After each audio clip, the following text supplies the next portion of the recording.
I mean, you had your chance and then you blew it. That is the most absurd statement of the year. Nice. Nice. Oh, baby. I'm in my zone, I'm feeling it.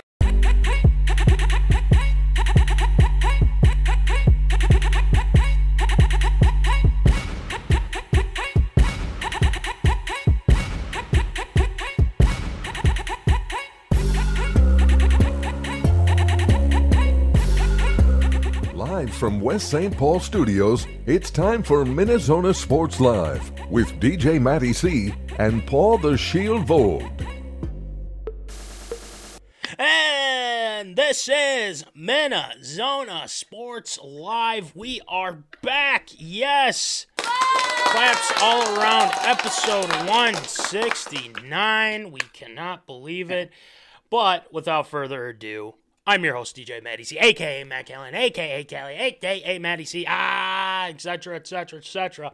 And all the way from Granite City Studios in St. Cloud, Minnesota, Paul Vold, Shield. What's going on there, Shield? I am doing fantastic. I got to give props to you, DJ Matty C. Ooh. You are looking real good here tonight, especially... Not exactly 4K, but you know what? You're looking as good as you can with a brand new setup we've got going on here for tonight, too. Voldy, we've got a lot of announcements, and this was one of them. I have upgraded the Mac. It is a 2023 Mac. We are streaming tonight in 1080p class already. Not only are we doing that, but Voldy, you look fantastic on that side. And, obviously we want to make sure that, things go, no weird stuff going on. So the laptop I had was a 2015, early 2015. Wow. So we should be looking good. And there might be some added stuff here tonight. So there's a lot going on with it. And I'm glad you brought that up. Yes, we are working on a new Mac. It's looking pretty doggone good. Ecamm recommends this type of Mac with RAM and all that stuff, all the technical stuff. That probably would bore you, but anywho, we got that. So, Voldy, we got that, and then also Pick'em. Pick'em's been going really well. You guys have done a fantastic job, class. To everyone who has put in their picks, and for that reward, for people, chiming in, doing that. Yep. I think it's time for another Zona giveaway. Voldy, can you tell us what the Zoners will be winning this weekend if they get their picks in this week? What do you got? Hey, let's go. Jersey. That's right. We're doing it here this week. Nice. Look at that. Percy Harvin. Beauty of a jersey right here. A true OG as well. This guy right here is up for grabs here this week. So you got to get those picks in. You do. Picks have been real good here these last couple of weeks. We're seeing a lot of double-digit tallies as well. And let's hope there'll be another good one here. So definitely get those picks in. Winner this week is getting this Percy Harvin jersey. Look, even if you're not a Viking fan, if you're a Packer fan, which too you're bad getting for it anyway. You lost. You're getting it anyway, so give it to. I don't care. You have Viking fans. You have Viking fan friends and all that stuff. So you just take it for what it is. So we got that going on. But Voldy, we have a big announcement to start off the show. We do. Yes. Huge announcement. Huge announcement. We've been talking about. I feel like we've been talking about this ever since we've started the show, right? Pretty much. Yeah. We've kind of hinted at it. We've kind of, we've kind of had some conversations with certain people, and one of those people being your brother, DJ Volt. And we're happy to reveal that not only will myself and Voldy be in the same place at once, but it is going to be MinneZona night at the Granite City Lumberjacks. So claps all around. Let's go. We will be live from the Miller Buick GMC Arena on Saturday, November 11th. Live show starts at 4 p.m. We got an hour going on with the Granite City Lumberjacks. We will have player interviews. We will have coaches interviews, things like that. So we thank the Granite City Lumberjacks for having us, for having MinneZona night. And we're going to have a blast, Voldy. I cannot wait. We're going to not only just ask him how the season's going and everything like that, but we're going to bring the flavor of MinneZona with. Because we have to do it. We want to do it. And with that, rapid fire will be coming along as well, we do with a lot of our guests. So, Voldy, what a monumentous occasion. We finally got it done. We will be live. The Kerf Doctor will be with us, too. He will be with us. And he will be at the helm. We will be conducting the interviews, having a lot of fun with the Granite City Lumberjacks, all the players, all of the coaches, especially your brother, because we haven't had your brother on the show for a while.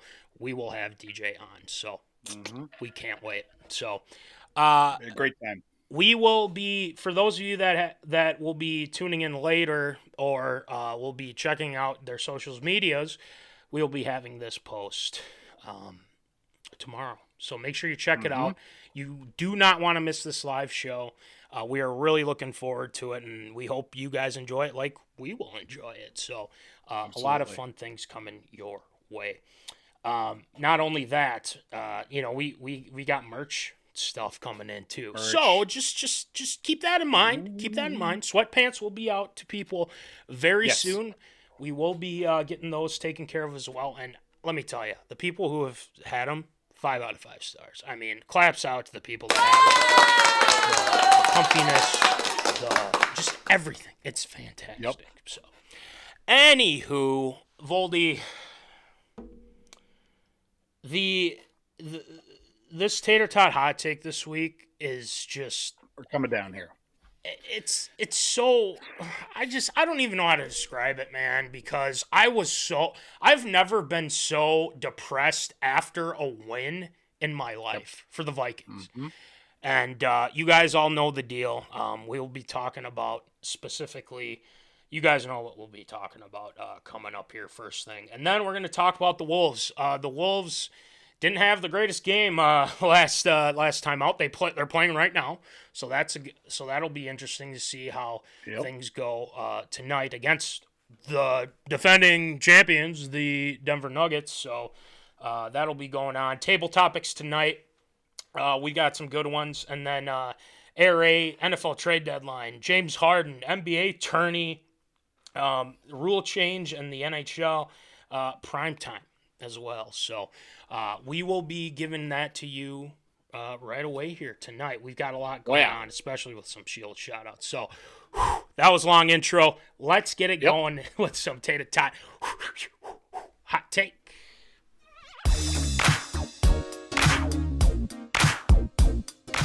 Fresh out of the oven, it's Tater Tot Hot Take.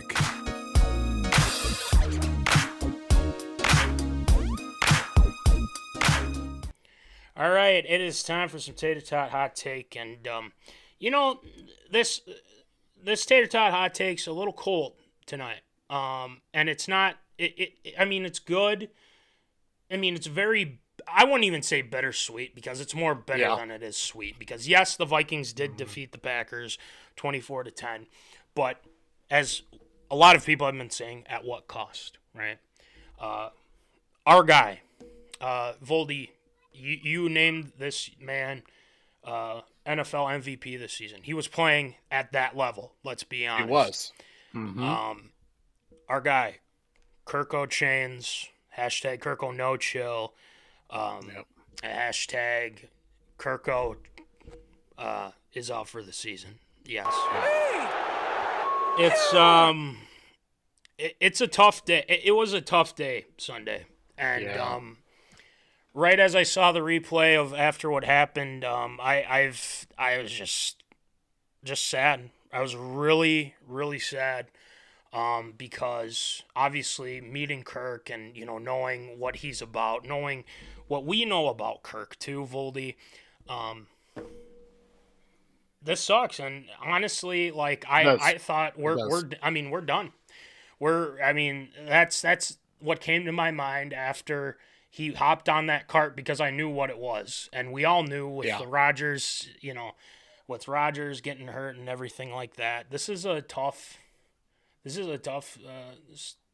It's been a tough weekend, I will say, because we care so much for Kirko, and we wish him speedy recovery. Surgery went really well. So at least that's good.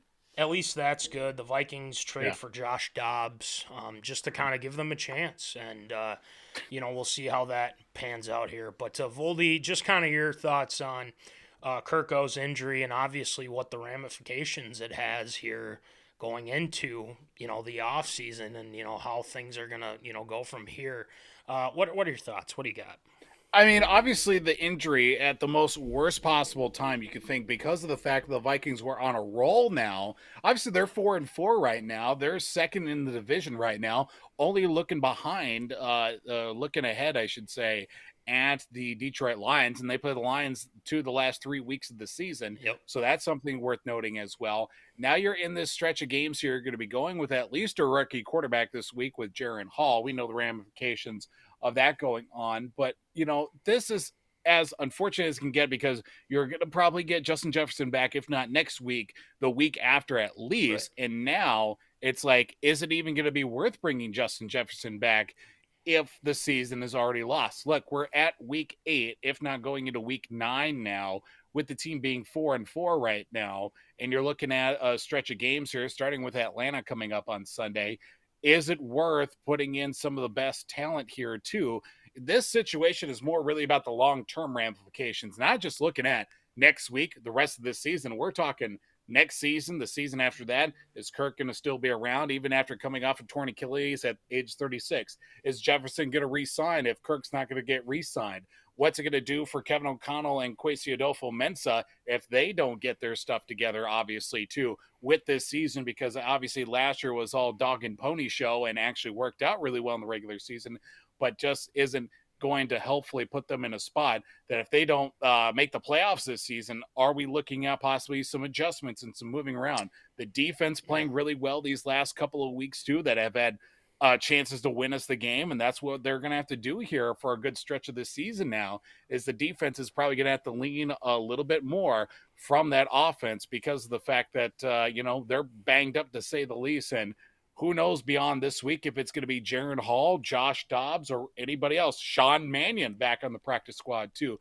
what's that all going to mean? So there's a lot of long-term ramifications we're looking at from just this one injury that took place last week with Kirk Cousins. Here's another thing I forgot to add. Kirk never, you almost thought that Kirk never had any kryptonite, right?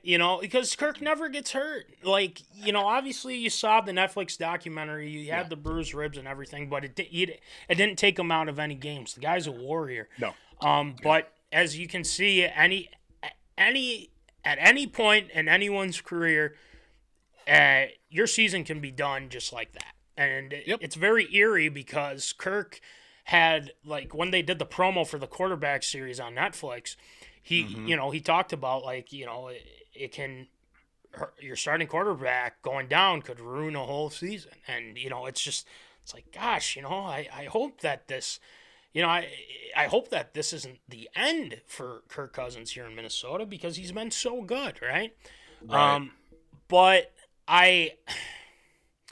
I look at this situation and I saw what Jaren Hall did towards the, coming in. And, the first play he gets in is like a sack fumble. And it's like, well, I thought Green Bay was going to score right after that. But our defense led the way. Shout out to the defense. Actually, give them props because they pretty much won that game for us. And, the Packers' offense is just terrible and whatnot. But we'll talk about the game here in a second. We just want to get to this whole – I mean, this is the A topic with Kirk Cousins and obviously the quarterback situation right now. So Kirk's going to have a speedy recovery. And, I mean, he is such a good guy that after he has that injury – not only does, he says, let's go, because he pretty much knows when he gets on that cart, he knew that was the season, right? And, cheering on his team and everything like that. And then the next day there's a Halloween party that the Vikings have and whatnot.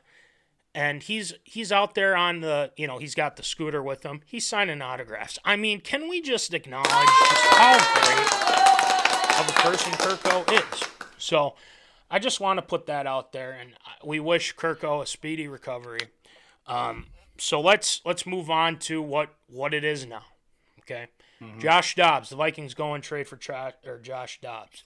Obviously, you look at the record, you say 1-6. Well, he was he was on the Cardinals, so you got to give him some leeway a little bit there. Tank City, exactly. That's exactly what they're doing. So, Voldy, for Caleb. Yeah, exactly. Voldy, what are your thoughts on the move to get Josh Dobbs? I mean, it doesn't surprise me that he's not starting because Jaren Hall knows the offense a little bit more. But what are your thoughts on Josh Dobbs coming to Minnesota here?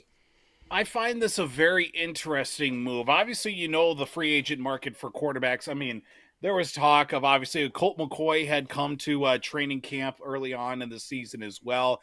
Got a little bit of a workout as well. Obviously the rumor mill out there of guys like, Carson Wentz. For some reason, the name Phillip Rivers kept popping up, but I didn't want that. I don't know why people even get a chance to speak, let alone have something to even say in that regard too. But I'm thinking about, I don't really know the connection. I don't know if there's some sort of connection when Josh Dobbs was in Cleveland with Kwesi Adofo-Mensah, and maybe that's how that came to be. But I don't know of all the guys and of all the availability, you go with Josh Dobbs into this offense with this quarterback room. Obviously, it's a veteran presence. That's what the Vikings need right now because obviously Kirk can't do anything.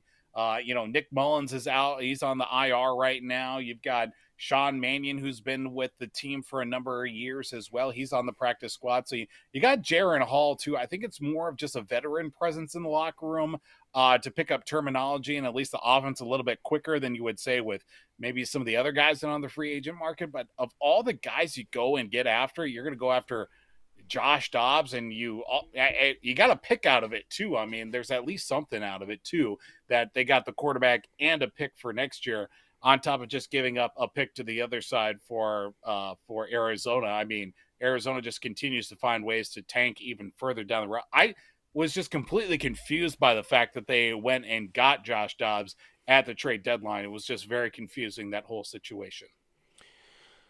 Voldy, there was even a rumor of this man. Infamous Jameis. Just imagine. God. Oh my God.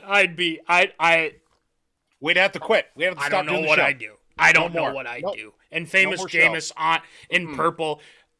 No. I can't. I'd rather throw up. I just can't. I'd rather throw up. Yeah, I just couldn't believe it. But, here's what I'm going to add with this. Out of the quarterbacks that are there, yeah, you mentioned Carson Wentz. Yeah, you mentioned, a couple of these other guys and whatnot. And the fact that he has the experience and he's been able to have some games where he's been reliable. And you have something that Kirk, never really had, and that's mobility, right? Yeah, so now that you have that. Dobbs, and he's able to, extend plays or something like that, and I think that can be very beneficial. But, I don't want to get too far ahead because we don't know what we have with Jaren Hall. Now, I saw glimpses of when the sack fumble, that was bad, but, that's not his fault because, or maybe it was because of the blitz or something like that, so I'm giving him a pass for that. But had a nice throw to KJ. Very good, about 5-yard gain. But then on third down, he had a great throw to Hawk. And Hawk went down and it got the first down and extended, give the Vikings a chance to kind of keep the drive going and, win this game. So I think with Jaren Hall, you can kind of see what he's got. You can see, if he's got the arm that he had at BYU, he's got the arm. He's mobile too. You have a solid offensive line now, for goodness sake. I mean, look at the way that Reisner's come in and played. And I hate to say it, but Ed Ingram, he's looking good. So I got to give him credit where credit's due. And then the 2 stud left tackles, and Bradbury's been solid too. So hey, we're in good shape. And you have the receivers, and it sounds like JJ wants to come back no matter what. So let's put him out there. Let's see what he can do. He's got the weapons. For sure. Let's let Jaren cook a little bit. So, if it doesn't work, then you go with Dobbs, and maybe there's something with Dobbs there. But then again, we'll see. As you kind of look towards the future, obviously, I don't want to go into that per se, just because I feel like. There's a lot of season left. There's a lot of moving parts here. So I'm not going to go that far ahead. And, is he going to resign? Is he not going to resign? There's been signs pointing that they will, and then they'll have some, they'll draft somebody. We don't know. We got to see how this all pans out here. So not only did the Vikings, win because I thought the game was solid. Obviously, Jair Alexander was burnt toast against Jordan Addison. Ha, ha, ha. Like I said, Voldy. Like I said, overrated. Overrated. He is not a very good corner. And you saw that with Jordan Addison. He was cooking him. Just absolutely cooking him. And then he said, it was a fluke. Dude, you got cooked on that play. And you call that a fluke? No, you screwed that up, my friend. You dropped the ball on that. So, I just need to get my rip in there with Jair Alexander because he got burned, and he got burned bad, and I enjoyed every single second of it. So, with that being said, I thought getting our first rushing touchdown was key. They definitely needed that. Cam Akers. I want to see more of Cam Akers though, Voldy. I really do. He's been playing much better than Alexander Madison, and I like Alexander Madison. Man. I just think you have more upside with Akers right now, and he's been proving it. So I don't. And then the defense looks good. So Voldy, looking ahead to this game against the Falcons, even though the Falcons, yes, are favored. Yeah. I mean, if it goes bad, it goes bad. But you got to think the Vikings definitely have a chance in this game. Do you think the Vikings will win on Sunday, Voldy? I think the Vikings will win on Sunday. I think the way the defense go. has been productive, not because of the fact that they've been getting off the field, they've been getting turnovers. That's the huge thing. Yes. And especially going up against, you got Taylor Heineke that's going to start for Atlanta this week. If you can get him off the field on third down, especially, and get pressure while also getting a couple of turnovers, like you win the turnover battle, you're going to win the game. There's no ifs, ands, or buts about it. And if Jaron Hall can be productive, if he can make the smart throws, he can make the safe plays, he can get the running game going with, Cam Akers and Madison as well. Probably, hopefully, more Akers than Madison. Vikings have all the best chance to win this one as well. I think they will win on Sunday. Easy A says, oh, by the way, Alex, our guy Alex, obviously he's a Colorado fan. Just want to hop on real quick to say go Nuggets. Well, the Wolves are up 18-4 right now, so bang. But that's actually I should have just had that segue because we're going right to that here. But Easy A says, I'm sorry, but I agree Madison has not been good. Thinking Cook made him look good. Is that what you're thinking here? From previous, to an extent, yes. But here's what we've been saying ever since the season started. That vision's still not there. He always takes the first cut where, I'm no running back expert, but I also know he's missed some lanes. So, I don't. That's just me. But Cam Akers has found those lanes, and he's been doing quite well. So, I just think you got to ride with Akers on Sunday and just go with that. I'm not saying that Madison shouldn't get any carries because he should. I believe he should. I think Ty Chandler should definitely get some carries as well. Not only that, but in the passing game as well. So I'm gonna say Madison's gonna get some carries, but I think O'Connell and Wes Phillips has got to say, listen, we gotta use Akers a little bit more. So hopefully they do that, and we'll kind of go from there. But speedy recovery for our guy Kirko Chains. We will dearly miss him. Kirko chill. You know that, and You like that? You like that? we don't like the injury, but you get the gist. Yeah. So Skull Vikes on Sunday. Jaron Hall, just do your thing, man. We'll see what happens. All right, let's move on to these Timberwolves. They're winning right now, 20-7 now. Voldy, the Wolves had a 20-point lead, or excuse me, it was a 19-point lead against the Hawks the other night. Yeah. They started the season, they're 1-2, not they beat the Heat without Jimmy Butler, who didn't play. We'll get to that in a second. But he's scared. It's the new season, but it's the same Wolves. And they talked up like, hey, our defense looks good, looks a lot better. But they got outscored by 30 in the second half to the Hawks. Voldy, this is not how the Wolves want to start out. You want to see that progression, and you got to have better defense. What are your thoughts on the Wolves so far this season, Voldy? I mean, obviously it is a rough... Yeah, I mean, it's obviously a rough start to the season for them, given the fact that, you give up that big lead and you lose that in the third quarter as well against a team that's still trying to figure stuff out with Atlanta, too, and that group that they have down there. You would just like to think that after blowing some big leads early on this season, that you feel something would want to change. But obviously that's not. And I just don't see how so far through a couple of games, how that's going to make a big difference or not going into the season as well. Because obviously the big emphasis was, get everybody on the same page. Offense is going to help, guide this team a little bit more. You're going to win some of these big blowout games and everything. So far, just really hasn't been all to the T-Wolves' favor here to start off. No, it really hasn't. And, obviously they're starting off this game hot, but you can lose it in any second now. But I want to see a little bit more, them, taking this seriously with their defense, because that's the reason why they lost those games.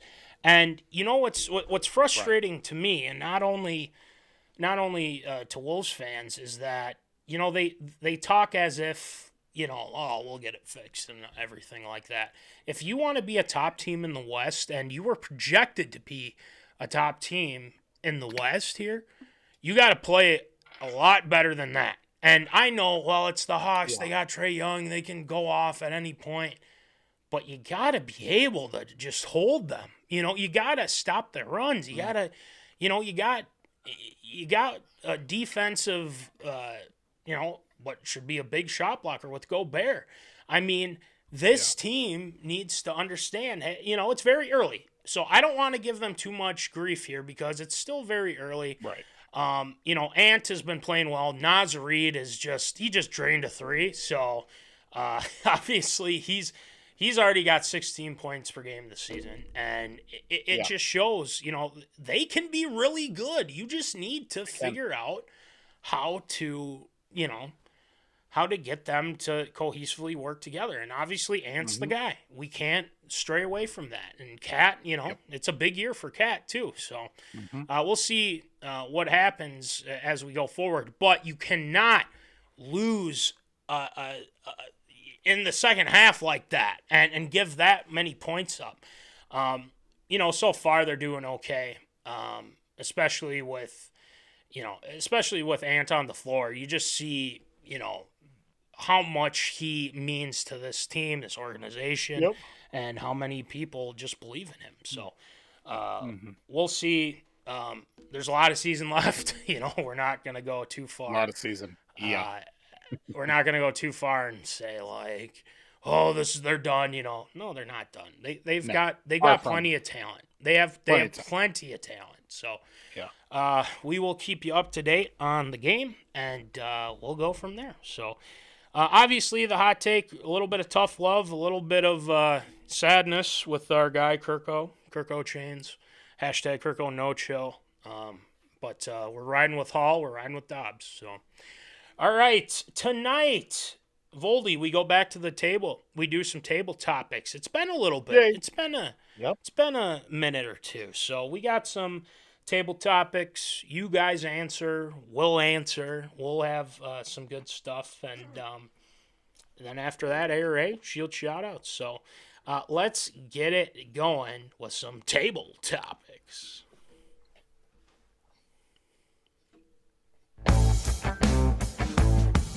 The tables have been set. It's time for MinneZona's Table Topics. All right, it is time for some table topics. And tonight, we got a couple. We got a couple good ones. It's one of those times where you just kind of sit back and you say, you know what? These are some topics that we probably have covered a little bit, but this was a long time ago. So long time ago. Going back into the well here. Yeah, we're going back into the well a little bit, but we'll probably be mixing things up very soon with table topics, doing a little bit more up-to-date ones as well. So the first one that we have tonight for our zoners and you, Voldy, which body part would you choose to strengthen? I feel like this question needs to be a little bit more refined, a little bit. Let's just say Let's keep it PG here. Yeah, let's keep it PG, obviously. Let's go with, obviously, football. I feel like it's in, obviously, your arms. I'd probably say legs as well. So, Voldy, which body part would you choose to strengthen? I'll give you a sport. All right. Let's go with hockey, since you're the hockey mind here. Let's go with hockey. Which body part? Go ahead.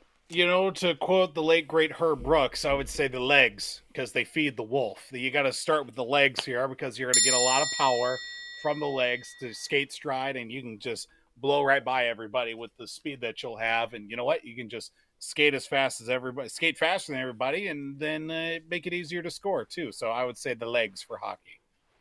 Okay, so which body part would you choose to strengthen? I will, since obviously, I feel like, football's an easy one. I already mentioned that, but let's go with basketball. And I feel like legs is I feel like legs is very important, especially going up and down the court, jumping nonetheless as well. I feel like easy A, legs, root of everything. So I think that's very important.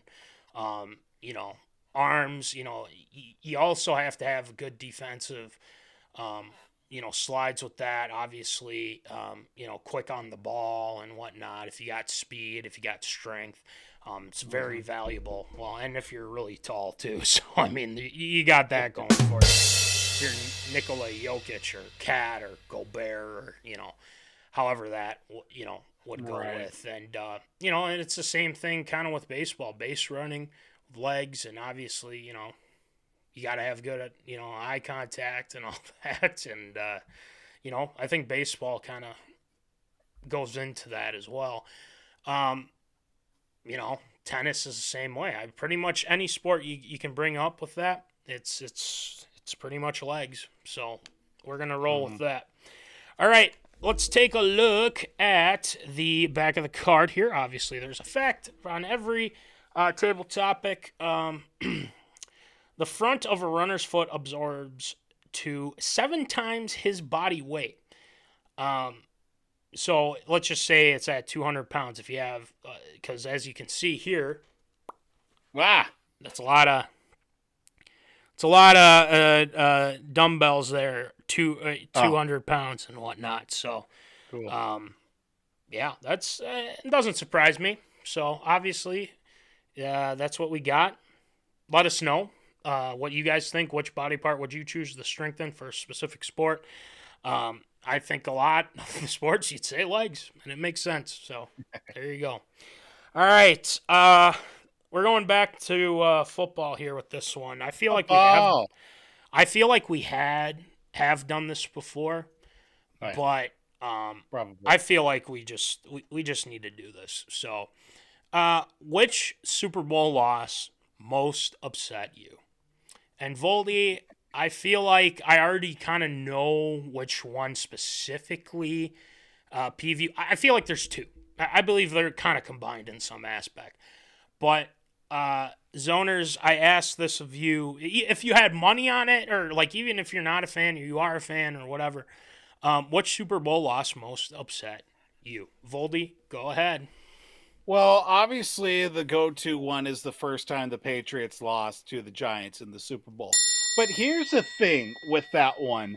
There was a point in my life that I wasn't as big of a sports fan as you see and breathe here today. That was kind of the jumping point for me to get back into sports too. I remember watching that Super Bowl. Patriots are leading, they were going, obviously things were going right. And then they lost that game, and I was shocked and did not understand, could not comprehend.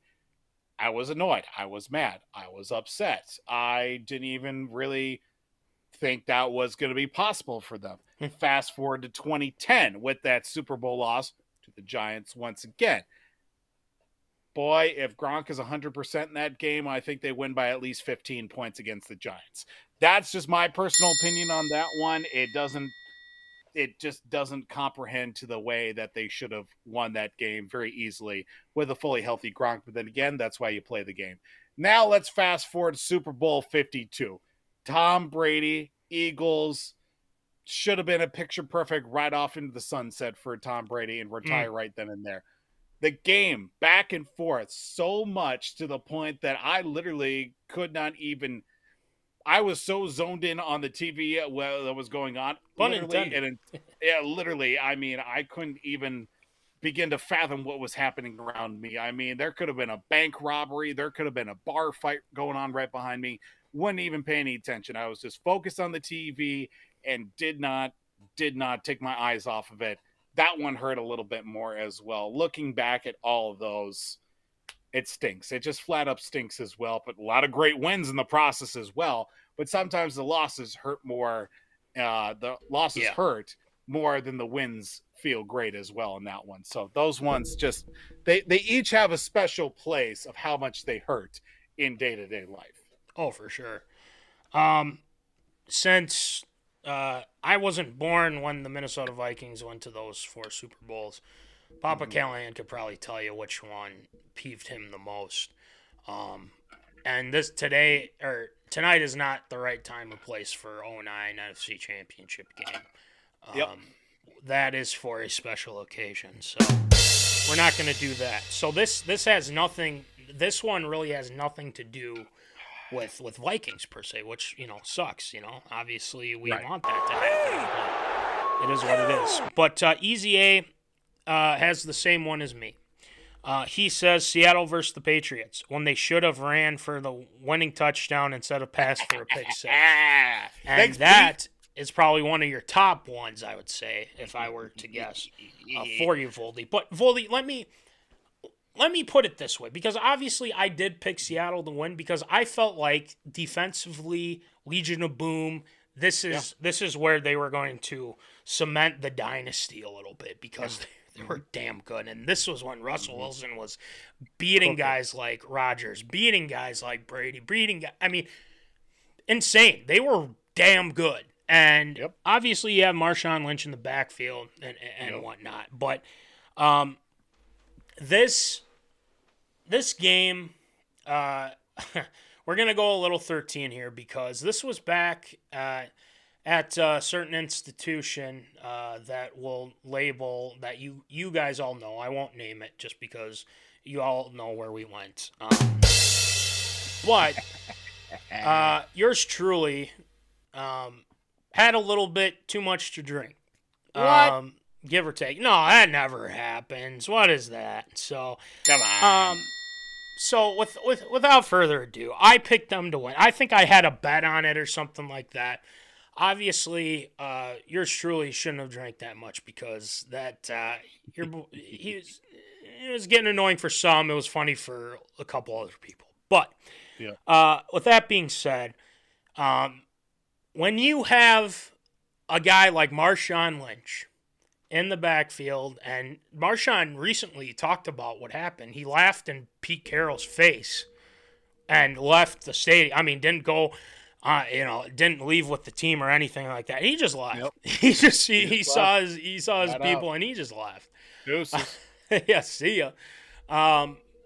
And it doesn't seem like him and Russ were very close or anything like that and whatnot. But he talked about it.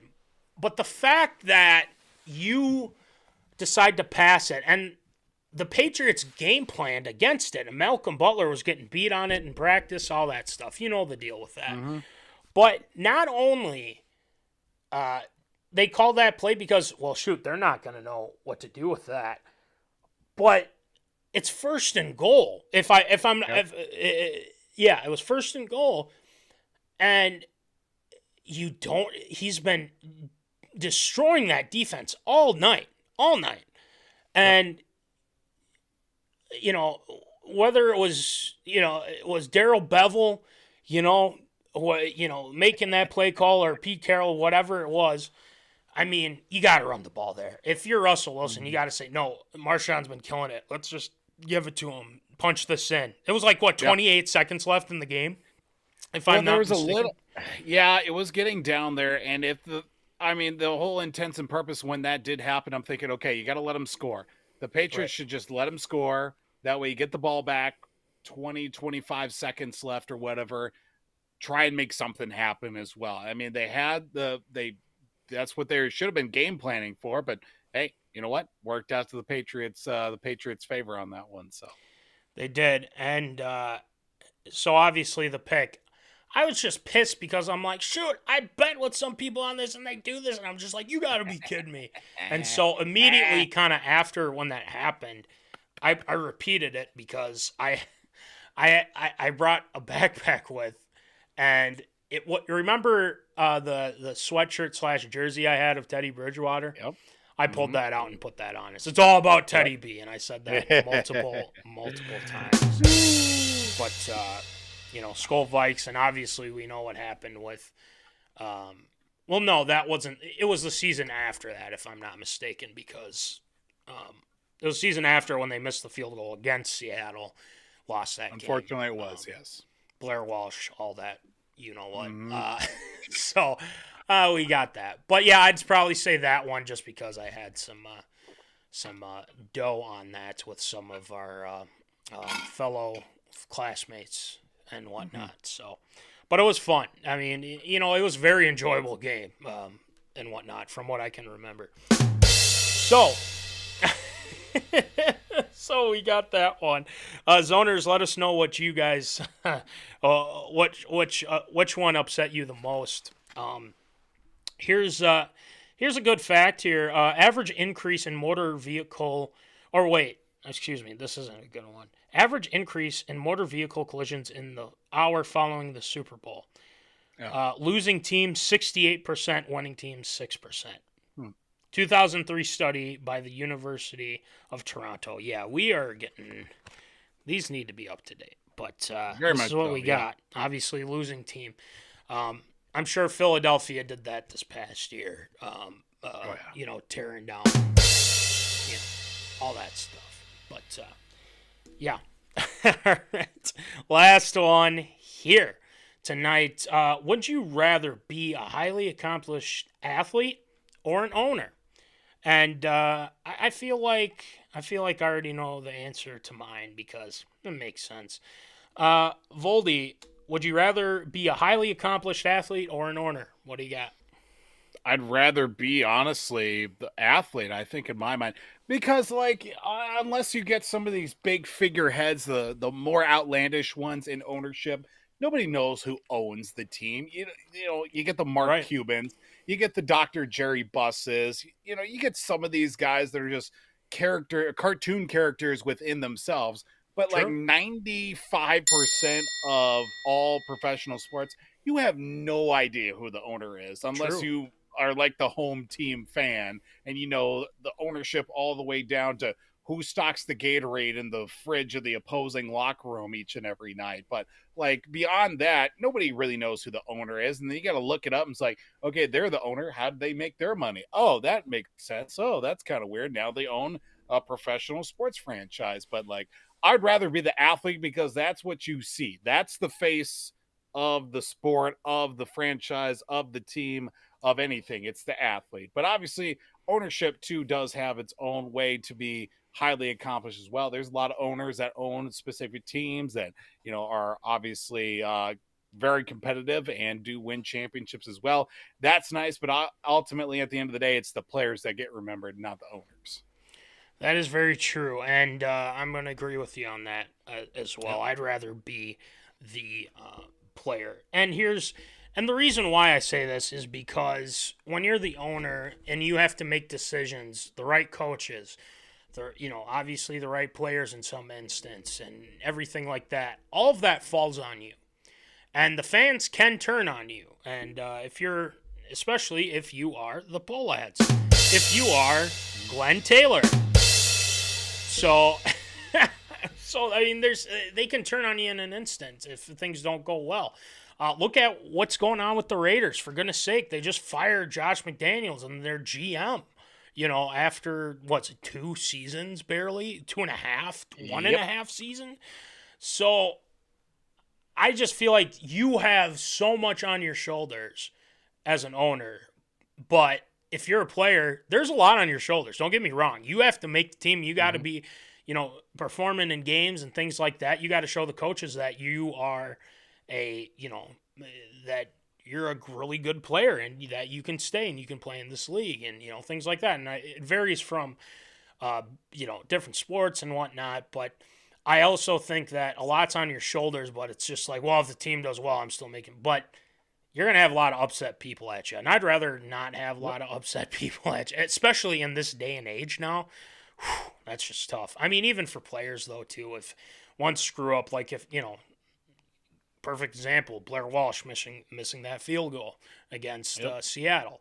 I mean, all the hate he got, and, you got to make that. But at the same time, let's not send death threats his way. Let's not, do any of that stupid type of thing because it's just – what happened. And, obviously it's not like he intended to miss that field goal or anything like that. So But at the same time, I just feel like there's a lot on your shoulders as an owner, and you have to make all these decisions. I don't want to be making those decisions. That's just too tough. It's too tough for me. So, yeah, I'd rather be the athlete than an owner. As owners, let us know what you would do. I'd be curious to know if people who'd rather be an owner. I think they could give some info on that, why they would want that. Would you rather be a highly accomplished athlete or an owner? So let us know in the chats or the comments. Most expensive thoroughbreds, and obviously that is horses. So at $9 million, so the most expensive, Jalil, $9.7 million. That's a lot of money for a horse. Yeah, that is insane. Then $10.2 million, Sanafi, Dancer. Wow. That's an interesting. I don't know what Sanafi is, but $10.2 million. Are we sure these are horses or trap rappers? Because I see a lot of similarities in names. There you go. Maiden City, $11.7 million, and this keeps just going up, and up. Hold Me Closer, Seattle Dancer, $13.1 million. Hold Me Closer. That's just Seattle. Oh man. And then $16 million. Do you want to take a shot in the dark at the name, Voldy? What do you got? Seabiscuit. Close. No. The Green Monkey at $16 million. Ah, that's funny. Whatever the heck that is, but I don't here's know. what we got. No, Horses it's all, always have dumb names. Yeah, it's tough to kind of put together, but this is what it got on the fax card, and that's going to do it. So, another good round of table topics tonight. Oh, yeah. Obviously, a lot with the Super Bowl stuff. I feel like we got a lot of memories from that, and unfortunately, for us, but with the Vikings not being in one per se, it just kind of makes it tough because you just got to pick and choose, But that Seattle one definitely pissed me off because I had some money riding on that. Ugh, damn it. Anyway, let's move on to ARA. Obviously, we'll be talking a little bit about the NFL trade deadline. James Harden is with the Los Angeles Clippers now after that absolute train wreck in Philadelphia. NBA tourney, the in-season tourney, they got their courts unveiled now. Whatever. Rule change in the NHL. Prime wants players reimbursed after there's been a little bit of stealing after their game last week. So we'll be diving deep into that. So, Voldy, I say we get it going with some absurd or approved.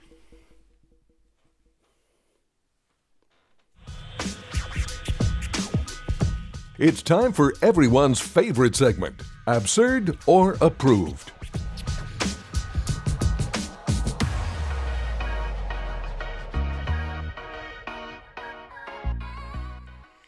All right, the Wolves are up 45-32, still in the second quarter. We'll keep you up to date on that. So we're doing, hopefully, good on with the Wolves. Oh. But, yeah, let's start it off. Voldy, why don't you rattle them off for us, please? Well, coming to you live here at 750p, apparently, with the type of quality in camera footage here right now being filmed on It's coming back. It's coming. It's coming. Yep, slowly but surely. Filming with a potato here right now. But nonetheless, the 3 p.m. Central NFL trade deadline came and went, and some surprising moves. Teams loading up here for the back half of the season. Some teams unloading on some contracts and potential free agency moves to be made. But yet we look at how the NFL trade deadline did come out as well. Some moves from teams players, I should say, going from one coast to the other, players staying pat, some moving to maybe make a run at the postseason as well. But looking to see how all the moves came through here, DJ Matty C, which team do you think,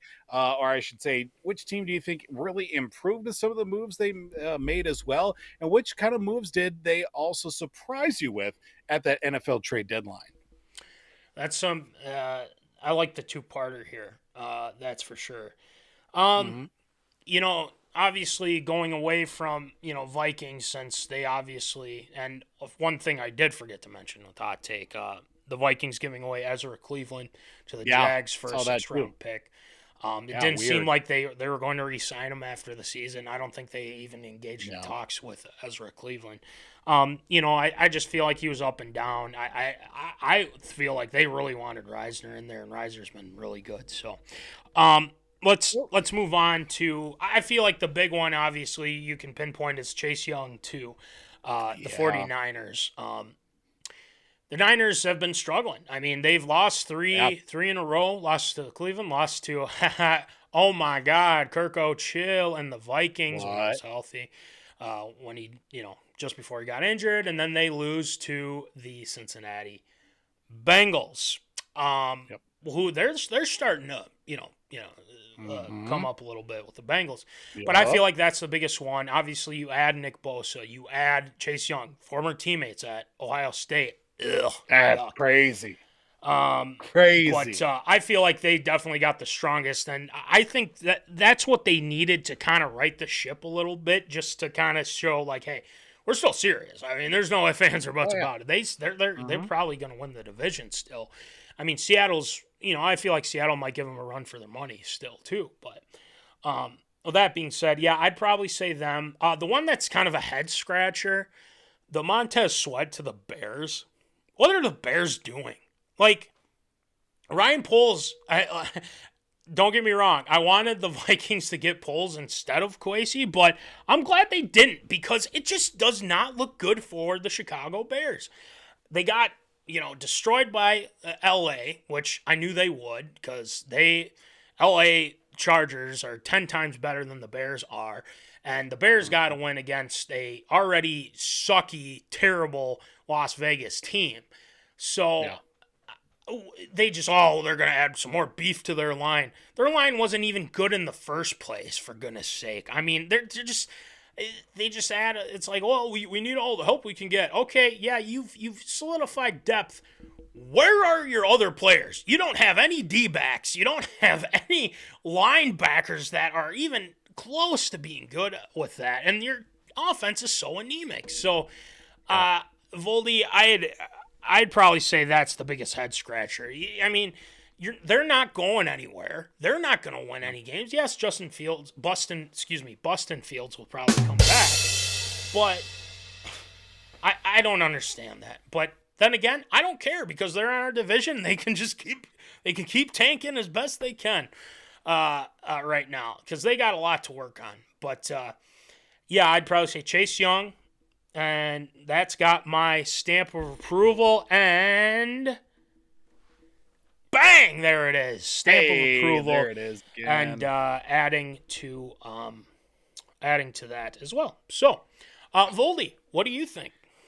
Yeah, I mean, I obviously was going to talk about with Chase Young going to San Francisco as if they didn't need any more help on the defensive side. Sure. Let's go get the number 1 overall pick from a few years back. And boy, how much faith in Washington did not have in Chase Young to be a member of that franchise for years, and you trade him away after one knee injury, and then off you go. Thanks for your service, and don't let the Doors swing you and hit you in the butt on the way out, apparently, for them. But yeah, Washington just unloading on a bunch of teams. But the one that I really took interest in is what the Philadelphia Eagles were doing here. Of course, they did pick up a free safety. Kevin Byard was kind of, the main guy on that Tennessee defense when they were at, obviously at that point when they were starting to make a run the last few seasons up until this past year as well, where they've kind of fallen to the wayside as well. But with that added into the defense, the defensive backfield, which it could use a little bit of help here as of late. They've been getting hurt. They've been, blowing some games here as of late. Need a little bit of an extra push for that Philadelphia back half of the defense there. I think Kevin Byard's the guy that you want to throw into the mix there. Yeah. Obviously, being a guy that can definitely bolster a defense as well. Kind of almost a Brian Dawkins type as well with his play back in the day too, with Weapon X and everything. But it's certainly something to keep an eye on here, especially as we go deeper and deeper into this regular season, how that's all going to be. But getting back to Washington as well, you trade away Sweat, you trade away Chase Young. What else do you got defensively? You really don't have much, and you're just going to lean on, Sam Howell in the offense to win you games 45 to 42, basically. I mean, there's not going to be a lot of help defensively. I mean, Brendan St. Juste is doing as much as he can defensively for them as well as a corner, but you need to at least have somebody get some pressure out there as well. And trading away your two, defensive ends or rushmen as well, not going to instill a lot of confidence in the nation's capital. So that definitely caught me by surprise for sure. But overall, I think the Eagles definitely got my stamp of approval of who made a big swing there for the city of brotherly love. Boom. Don't you gotta love it. Now that we have that and it doesn't, go super slow or anything like that, we'll do it again just because. Yep. Boom, stamp of approval. Lucas, let's go. Skull. You're damn right, Lucas. Skull. You have to check out our earlier conversation with Kirko and Josh Dobbs. So, but we're talking a little NFL trade deadline. Lucas says, I think the Commanders get rid of their coach and have money this offseason. I give that my stamp of approval as well. Look, I like Ron Rivera. I think I do too. I really like Ron Rivera as the head coach. He's just a guy that is a good coach. Just bad situations he ends up in. Because of that damn Dan Snyder. That's all I'm going to put. That's who I blame in this because, again, they have good players on that defense, but they have not lived up to that I mean, if you're letting the Bears get 40 points on you, there's definitely something wrong. So, I mean, that's your fault in itself. But offense hasn't looked terrible. Obviously, Howell is still, he's not great. I'm going to say he's not. He has his moments, but he's. I mean, Bieniemy, I think, has done a good job. It's just I don't think Howell's it. But I agree. I agree with Lucas. I think in the offseason they'll get a new coach. Will it be Bieniemy? No idea. But they'll have money. They'll go out and spend. And I get why they're. I mean, Young's had some injury issues too, so I feel like I kind of understand that. But I mean, the Vikings were kind of talked about maybe them going and getting him, but there's no need at that point. But they're just unloading some of these guys. So, like Lucas said, they have money to go get some guys and draft and all that stuff. So, we'll go with that. All right, next one, Voldy. Well, we head to the world of the NBA, where the Los Angeles Clippers have brought in problem child, locker room cancer himself, the 10-time All-Star. No, that's not Kyrie Irving. We're talking James Harden in a trade from the Philadelphia 76ers.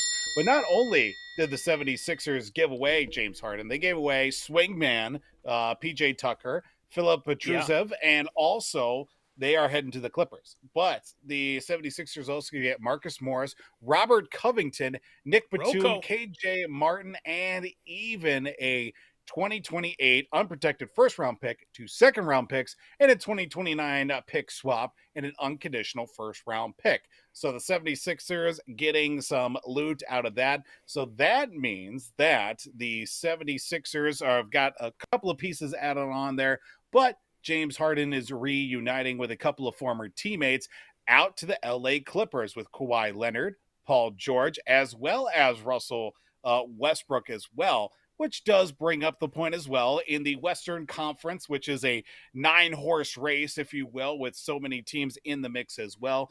Does this trade for James Harden to the LA Clippers, does that mean that the Clippers will be able to compete amongst the Western Conference, absurd or approved? Yeah. Dummy. Yeah. So I feel like we got to drop that real quick. But listen, I want to quick get to this James Harden thing, calling his old GM a liar and everything like that, and him being disgruntled and everything. But you know what? I'm so sick of James Harden now. And that's because, you played well with Philadelphia. And, Joel Embiid, playing with him, it seemed like things were going well. And obviously, he lied and he wants this amount of money and X, Y, and Z. But you know what? The amount of him coming in to practice, not even practicing or not going to practice, that just shows how much you're being a spoiled brat. You're being a POS. And, James Harden, I'm glad they traded him just to kind of get him out of there because I don't know. I feel like whatever was happening in Philly, and granted, this doesn't surprise me too, but maybe there's something going on with Philly. I think that might be it too. But I also know that he was an absolute locker room pain in the ass as well in Philadelphia. So I don't blame them for getting rid of James Harden. But him going to the Clippers, well, if the Clippers can stay healthy, for God's sake. I mean, did Kawhi even play last year? Do we even know? Like, he barely even played. So. We haven't. I feel like I haven't heard from Kawhi in a long time, and Gobert just had a big block against Jokic right there. That a boy, Rudy. Nice. 57-37 Wolves right now. So hey, looking good. Mr. COVID himself, Rudy Gobert. Yes. That's very true. I think they're always in talks to compete, and obviously Paul George just has some injury issues too. But if they can get back to that, them being, the scorers, they can be able to defend and everything like that. They can be a really good team. They can be a playoff team. I don't think they're going to win it, but someone's going to get injured. That's how I look at it. Yep.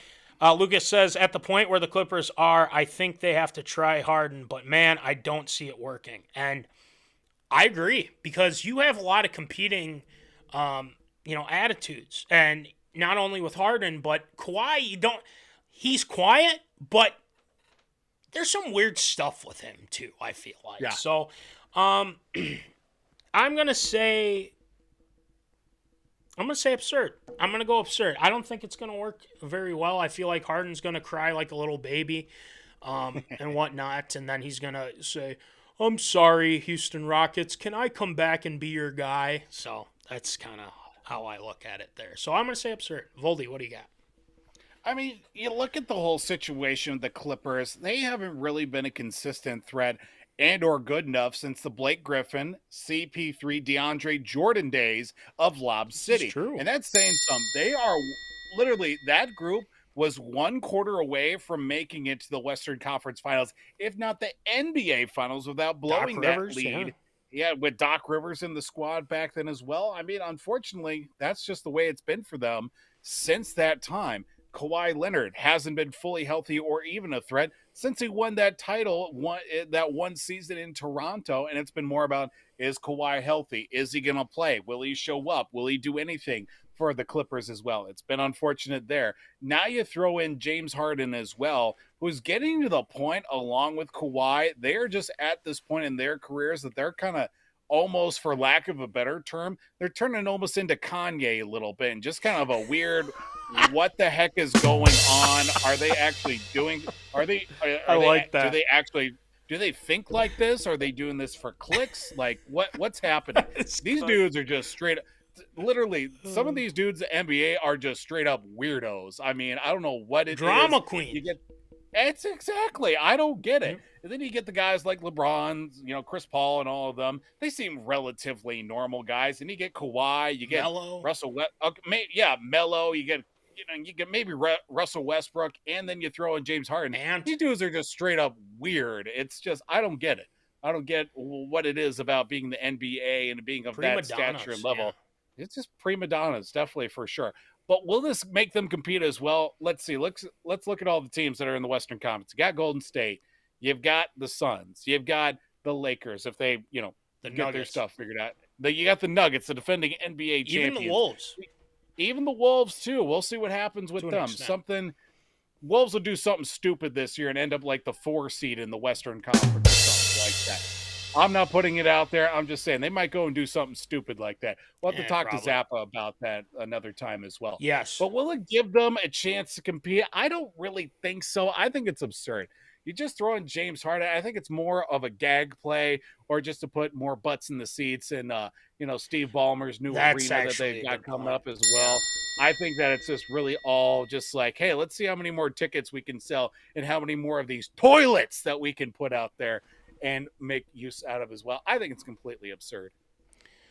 I think they're just trying, like you said, I think they're just trying to get more fans in the seats more than the Lakers. And obviously, there's a lot of storylines, and I feel like a lot of the analysis, as like Chuck, like Shaq, these guys are soft, and they're soft as hell. And it's one of those things where they just don't, load management and everything like that. It's just a bunch of BS, if you ask me, with a lot of that, because a lot of those guys played a lot of games and whatnot. But that's another conversation for another time. Lucas says, Harden has to realize that this is it for him in the league, and I agree. Literally, I feel this is it. This is it, because you either sink or swim here, and I'm putting my money on you sinking than actually swimming. Yeah. So it's either that or you go, you get the retirement tour with OKC back where it started, and then out you go. Well, he's with Westbrook too. Don't forget Westbrook's on that. I just realized that. Yep. Russell's on that team too. So you got two guys who are probably washed up. So just saying. But if you want to come on the show and talk about it, let's talk about it. All right. We're sticking in the NBA, Voldy.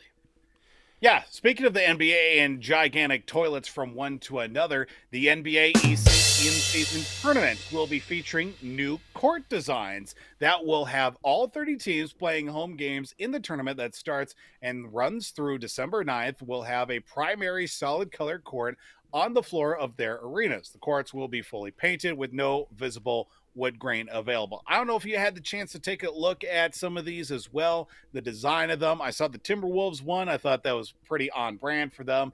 There's some interesting ones as well, but we already talked about the in-season tournament, how ridiculous this is, and how a trophy is going to be won in the middle of the season. The NBA Cup, the tournament's trophy, with a wide contrast of different designs, logos, and just overall layout of these new courts. Do you think it is absurd or approved with these new courts that are going to be coming in? Will it give this in-season tournament any credibility, absurd or approved? No, and it's absurd. This in-season tournament is just another ploy. And Lucas says the courts all look the same and are ugly. And I agree, because I looked at it as well. I think they're ugly, and I think this is just a ploy to get people to look and see how things are with this in-season tournament, which makes no sense whatsoever. It's one of those things where it's like, oh, you're going to, it's an in-season tournament. This is great. The Wolves are going to win. All I care about is if, obviously they probably won't, but I care about if they go to the finals. I don't care about no damn in-season tournament. Who gives a shit? Let's be honest here. I don't care about an in-season tournament. This is just like, here's your participation trophy. It's basically what it is in some aspect there. So it doesn't make any sense. The courts look stupid. The veil. What is this? It's just... It's dumb. That's all I can say. It's dumb, and I don't understand it. I don't know what it is with Adam Silver, with this idea, and I think this is going to be a complete failure, in my honest opinion. I think this in-season tournament thing's just an absolute joke, and they're going to fall flat on their face with this. And if I'm wrong, I'm wrong, but completely absurd. The courts look stupid, and they shouldn't even have an in-season tournament. So, no. Voldy, zoners, what do you think? I'm looking at this from the standpoint with the whole in-season tournament. Let's start with the courts. The courts, it's all a marketing ploy. It's all about trying to draw more interest into this as well. The whole in-season tournament is setting the standard once again. Stop rewarding teams for mediocrity during the regular season. It does not play into this fact. You have to play a full regular season, first round of the playoffs, second round of the playoffs, go to the conference championship. Then you go to the NBA finals as well and try to win the actual championship as well. Please stop rewarding for mediocrity, because you're also sending out the message to kids, hey, you don't have to try hard. You could win this regular season title. It doesn't mean anything. You want to win, you got to win the whole thing. Regular season, into the postseason, and the NBA finals. You are setting the standard for people. You don't have to try very hard during the regular season in order to win something. because at the end of it, hey, you won this. You didn't win the whole thing, but you won this at some point. 4 or 5 weeks into the season when nobody's really trying hard, it's all about the back half of the season as well. That really makes a difference, and ultimately that's what gets remembered. Nobody is going to remember 10 years from now who won the first NBA Cup. It's all going to be remembered at, hey, this guy won four NBA Finals trophies and ultimately was a Hall of Famer because of it. Right. If some team and one guy won 4 NBA Cups, I don't think that guy's going to get in the Hall of Fame just off that record without it winning 1 NBA title, though. It's completely absurd. Yeah. Completely agree. Also, halftime, the Wolves are up 63-44. Ant and Cat are in double figures right now in points. So that's what they need to do, man. I mean, if you got Cat doing that work and guys pitching in with Ant and everything, man, they can be a damn good team if they just put it all together. And hopefully they do, because they're that good. And Ant's been just throwing it down tonight, too. Oh, I love it. It's just, it's really nice to have someone like Ant, obviously a guy like JJ, Kaprizov, these young guys that are just doing really well. Yep. So we love it. But Wolves are doing quite well right now. And if the Wolves, and here, let me add this. If the Wolves win the in-season tournament, okay, fine. I'll be happy with it. Great. I'll take it. But I want a finals. I want a finals trophy. That's what I want. For sure. I don't want, it is what it is. So we're not going to fret too much about it. So, all right. Next one, Voldy. Well, we head to the world of hockey, and unfortunately, a terrible incident did take place over the weekend as well, and there are repercussions that are going beyond it as well in the sport itself. Unfortunately, during a contest in the English Ice Hockey Association, sadly, Hibbing native and former UMD Bulldog Adam Johnson lost his life after a skate blade in a collision made contact with his upper torso and neck. And unfortunately, he lost his battle of life against that as well. As unfortunately, that incident did take place, a freak accident, as it was quoted as saying as well. Now coming into it on Monday, the English Ice Hockey Association did announce that neck guards and protectors will become mandatory starting next season in 2024, or I should say in 2024. The season could be rolling still at that point as well. Multiple other leagues are starting to put in as well. The professional women's hockey league that is going to be starting up here this season is also going to be taking steps toward that, even though they're looking at quite possibly some setbacks with that due to the fact of the high demand now for neck protection that is going to be taking place now. Unfortunately, just a freak accident that did take place. Although my question here relating it to the NHL, earlier today, some more strides have taken place as well with the NHL looking at making that mandatory for players to put on said neck protection as well. Looking at that, of course, with the mandatory of neck guard protectors becoming mandatory following this freak accident, do you think it could become a rule here before the end of the season in the NHL? Yes. I give that my stamp of approval. And, I always feel like a lot of us had that fear of something like that happening. I feel like, with it happening, I mean, obviously someone losing their life, you got to have that. And I think the NHL will do that. But I just think, first of all, you feel for the family and whatnot. An absolute tragic incident and whatnot. And like you said, it's a freak, a freak accident thing. And, it's just, it's sad. And, I think, having those neck guards, I mean, literally will save your life. And, there's always that, it's like, there might be some people, and this is, just ridiculous too. Like, oh, well, this hasn't happened a lot. It's like, but I'd rather have have it 0% chance of dying than, 99.9, no, 0, or I mean, 100. It's just one of those things where it's just, you don't want to have that happen and whatnot. And, so yeah, it's got my stamp of approval. I think that they should. So, Voldy, what do you got? Yeah, because I definitely remember growing up playing hockey as well. That was one of the things I always remember putting on when putting on equipment as well was the neck protector. I don't know at what point in the level of hockey or even just hockey in general where that actually started to go away. And you see, it isn't a primary piece of equipment anymore that you see, except maybe like goalies or the occasional guy that Yeah. does wear something around the neck. You know, some of the goalies obviously they do wear like a Kevlar protector, obviously, just because they're taking the shots up high most of the time as well. But you don't see actual, players as well, forwards or defensemen, wearing that neck protection. Again, a freak accident. You don't think about it till it actually happens, and you pray that it doesn't ever happen as well. And again, another freak accident that did take place. I think the NHL is taking a much more serious look at it.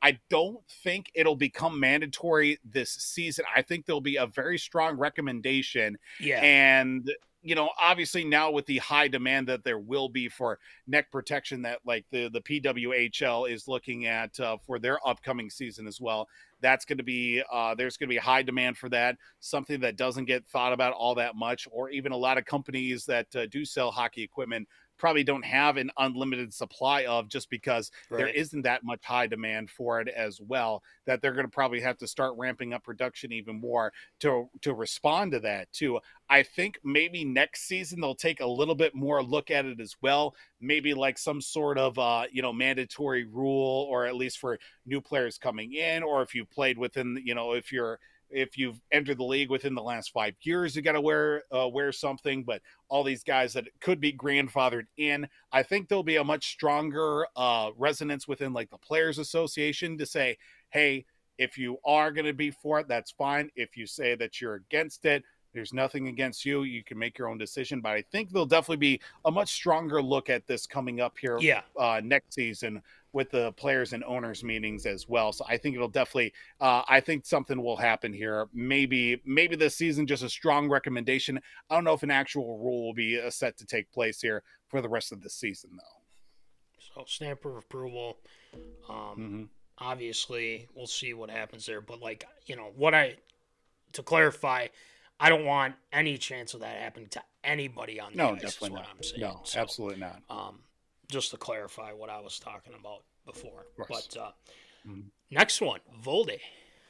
Well, if the Colorado Buffalo football team wasn't getting their chain snatched against UCLA on the field, well, Saturday night after the game, off the field, their chains and jewelry and many other personal items were getting straight cash, homie. In the locker room at the Rose Bowl as well. And this did draw some attention as well from the likes of head coach for the Colorado Buffaloes, Coach Prime, Deion Sanders.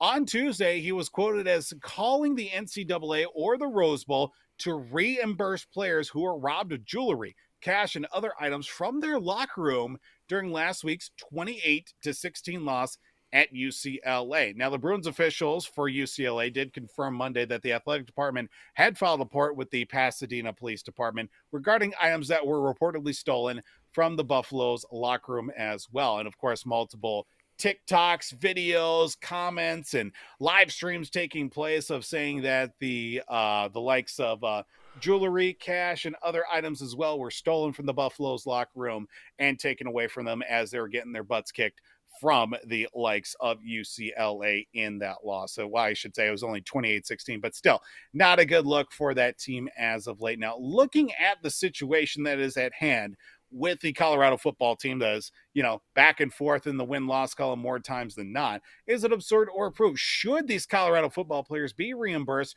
for their jewelry and property being taken from their locker room as well after that loss against the Bruins from the Rose Bowl?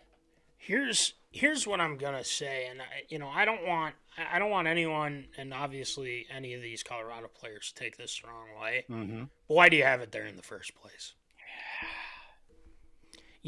That's just me. And granted, there are guys that there's probably some that have some of that has a lot of meaning to them, and they but a lot of them just want to show off and show the bling and whatnot too. So I don't but stealing that stuff, you shouldn't do that. No, don't get me wrong there. Should they be reimbursed for it? Maybe a little bit, but again, why is that stuff sitting in there? that shouldn't be sitting in there. Yeah. And it's like, well, what happened to security and this and that? But I feel like, I get the guys are rocking the shadur, wearing the watches and everything like that. And, I get that. But, I mean, why is it there in the first place? And I just feel like they can maybe, Deion say, look, we're going to make a rule and, you can only have a certain amount of jewelry with. Yeah. Because, incidents like that could happen. And I don't necessarily disagree with them if they get reimbursed and whatnot. But how about catch the people that were stealing? I mean, you got to have security cam footage and whatnot, right? Right. So do an investigation, find those people, and then have them reimburse, and maybe even, even extra, with interest, like add in some dollars to that for stealing it and, whatnot. So there's a lot of factors, I feel, but should they be reimbursed? Yeah, I'll give it my stamp of approval. I'll give it to them, but why is it there in the first place? And I do it reluctantly just because, it is what it is. But you get what I'm saying. All right. Right. What do you think, Voldy? I've got a couple of angles I'm going to go with here on this one. Sure. First off, I think it's completely absurd. I don't think the NCAA or at least the Rose Bowl should have to pay for incompetency, for lack of a better term on that one. But I understand the frustration as well. And I can see it from this way. You're telling me out of the whole team that travels to Colorado, that travels from Colorado to the Rose Bowl, right, you can't have a couple of team managers or a couple of, red shirts or whatever, if they traveled or not. Some people from the travel squad just hang out in the locker room, make sure nothing gets stolen. There have been multiple times I remember, at least from, hockey teams, baseball teams, or at least somebody that would hang back by the locker room, make sure no sort of shenanigans would take place, or at least have somebody check every once in a while just to make sure nothing was going on. Right. Just because of the fact you don't expect something like this to happen, but you can't rule it out as well, especially with this team that's got a lot of hype behind it. A lot of kids that are making money based off of, NIL deals or things that they've seen on social media as well, that they're flaunting as well for them. You can't just hold somebody else accountable for something that you could have quite controlled yourself, like you said as well. Why is it even there in the first place? Like, I understand you want to show off a little bit, but why don't you show off on the field and get above 500 for Pete's sake? Now you're 4-4, and you got Oregon State coming up here this week as well. I don't understand why you want to go after. And I also see as well that, the Rose Bowl is owned by the city. It's being managed by a nonprofit organization. You're telling me security could have, you couldn't have stuck a security guard or two in front of the locker room doors and, catch anybody that's trying to go in, and all sorts of chicanery going on and try to cut that out. And those are the couple of angles I'm looking at. You can't throw the NCAA into this as well and say that you need to pay for my kid's jewelry, his chain that got snatched, and his, $200 that got taken out of his wallet as well. You can't bring the NCAA into this. The Rose Bowl's got enough problems to begin with as well. I don't understand why this is coming. I think it's absurd in my mind. I think you just take this one on the chin because, this is not the first time this has happened to Coach Prime and his team as well. First season at Jackson State, the whole coaching staff basically got robbed during a game or something like that at their own stadium too. It was completely ridiculous. Wow. And they had like phones, and they've got jewelry, they've got other electronics that got taken out of the coach's office and locker room as well. And I don't remember him attacking anybody on the NCAA or anything else after that as well. Took it right on the chin. You live and you learn as well. I guess in this case, Coach Prime didn't learn anything from that last incident as well. I think it's absurd in my mind. I want to apologize. I knocked over a bunch of our table topics. No! Just in case that that's you guys were wondering. But I was listening. But the good news is that, I agree with you. I think it's absurd. The reason why I think, I'm giving it a stamp of approval is let's catch the guys that did it because, in the NCAA, they have no shortage. I mean, they're not short on money. They've got issues. Let's be honest. And they probably won't even give it. They won't do it. They're just going to sit there and, fat chance, we're not giving you jack, you know what. So, I just think, if they do, I understand they're upset, but again, why is it there in the first place? That's exactly my comeback to that. So why is it there in the first place?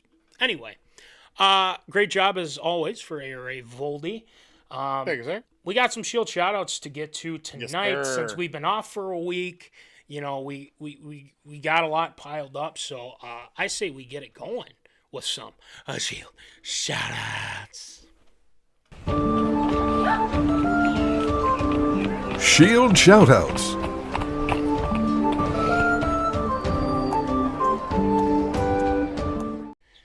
All right, it is time for some Shield shoutouts. So, Shield, who you shouting out tonight? We start off here tonight with Shield shoutouts. Of course, we talked about a little bit of it with the Absurd or Approve. We do have to say rest in peace and our condolences to the Johnson family of Hibbing, Minnesota native, former UMD Bulldog Adam Johnson, of course, who tragically lost his life after a freak accident over the weekend in a game playing professionally overseas in England. Of course, he did spend some time with the LA Kings organization, played for the Penguins as well, scored his first professional goal in the National Hockey League with the Pittsburgh Penguins, and of all places, he scored it right in Minnesota as well. So we send our condolences, best of wishes, and support to the Johnson family during this very difficult time as well. We do continue on with Shield shoutouts, sending congratulations to former Twins reliever and World Series champion Craig Breslow, former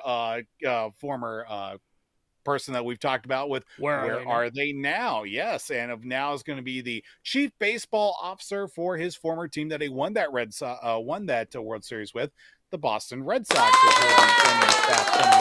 For the 2024 season, the smartest man in baseball is going to be returning to the team that he saw good success with. So wish him best of luck as well. Speaking of best of luck and stepping away as well, there's going to be a little change in the booth coming up for the Twins coming up here next season, at least on the TV side of things, as Dick Bramer, the St. Cloud State graduate, Staples, Minnesota native as well, will be stepping away from the broadcast booth. Dick Bramer, after 40 years of Dick Bramer for the Minnesota Twins, will be stepping into a new role as special assistant for the Twins as well. So I'm sure Dick will have much more time for fishing coming up here in the summer next season as well. And do we have to wish also a happy retirement to longtime player, manager, and co-founder of the High Five. Look it up. That story about the High Five with Dusty Baker as he announced his retirement from baseball following the Astros falling in the ALCS.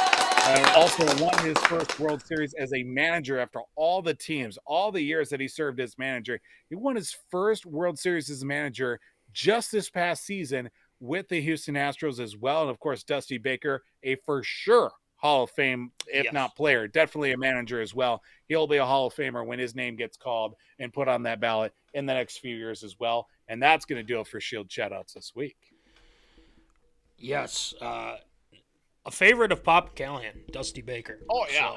So, who can you not? Nobody can hate Dusty Baker. I love Dusty Baker. I don't like it that they beat the Twins, though. Yeah, you do it. Yeah, but he's very good, and he's definitely deserves that World Series and whatnot. But congrats to him. Dick Bramer, I mean, the voice of summer. The voice of summer, I feel like. Every time, because the Twins are on. Yeah, pop on, obviously it was Fox Sports North at one time, now Bally Sports North. Dick Bramer was the guy. I'm going to go on record to say I think Corey Provis will be the next guy. That's just me. I don't know. I don't have any sources or anything like that. That's just my guess. Everybody just bumps up. Right. Exactly. Exactly. So, all right. Great job with the Shield shoutouts this week, Voldy. Thank you, sir. And, we had a lot of announcements for the show this week, and I want to bring it up again. MinneZona night with the Granite City Lumberjacks, baby. Let's go. Saturday, November 11th, our live show will be at 4 p.m. till 5 p.m. And then, you can obviously watch the game on the live stream with the Granite City Lumberjacks. Puck drop is at 7:30 against the Alexandria Blizzard, if I'm not mistaken. Yes, sir. Player and coach interviews and MinneZona fun. And what we mean by MinneZona fun, MinneZona questions, favorite sports Minnesota teams, all that stuff. We're going to have a lot of fun. Shields rapid fire. So you guys can tune in. You can send in questions if you want too, because we'll have obviously have our chats open. Kerf Doctor can send us some of the chats, and we'll get that to you because this is going to be a lot of fun. I'm really looking forward to it. I'm looking forward to talking with your brother. It's been too long, especially because he was on the first season of Zona. It's going to be on season 4 here, so let's get him on. Sir. Have a lot of fun. Maybe we have Jimbo on because he's got some thoughts too. So we'll make that happen. But if you didn't if you haven't tuned in earlier, Voldy, NFL Pick'em this week. You're playing for what again? Remind me. Percy Harvin jersey. Percy. Yes, it is a purple Percy Harvin jersey. The previous jersey that the Vikings had back in the day.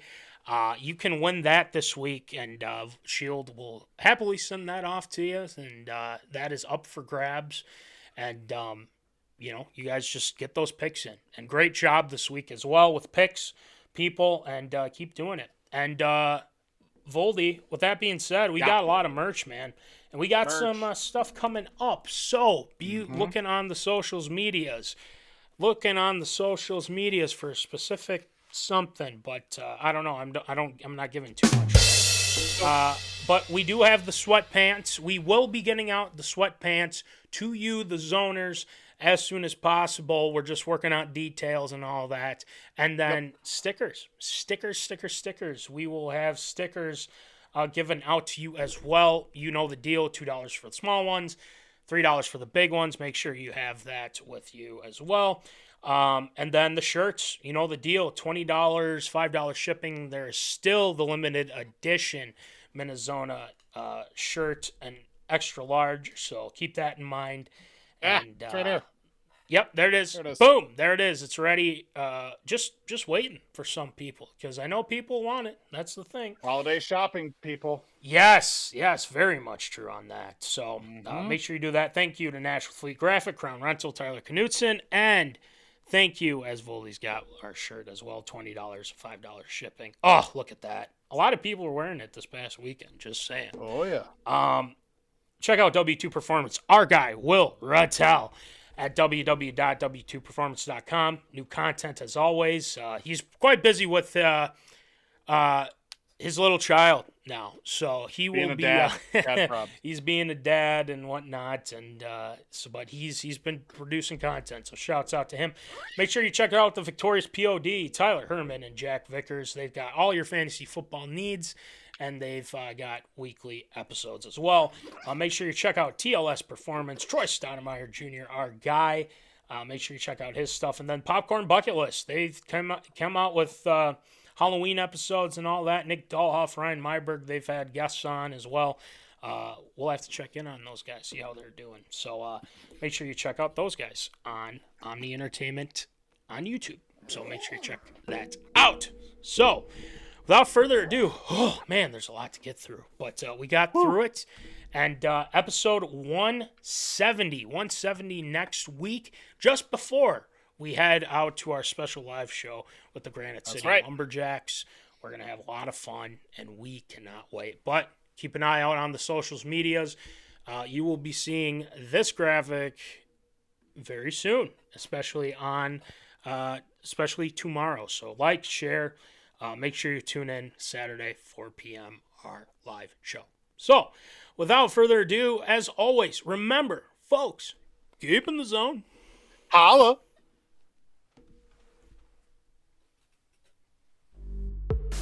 Thank you for watching MinneZona Sports Live. Join us Wednesdays at 7 p.m. for live show broadcast. And as Voldy likes to say, follow us on all the socials medias.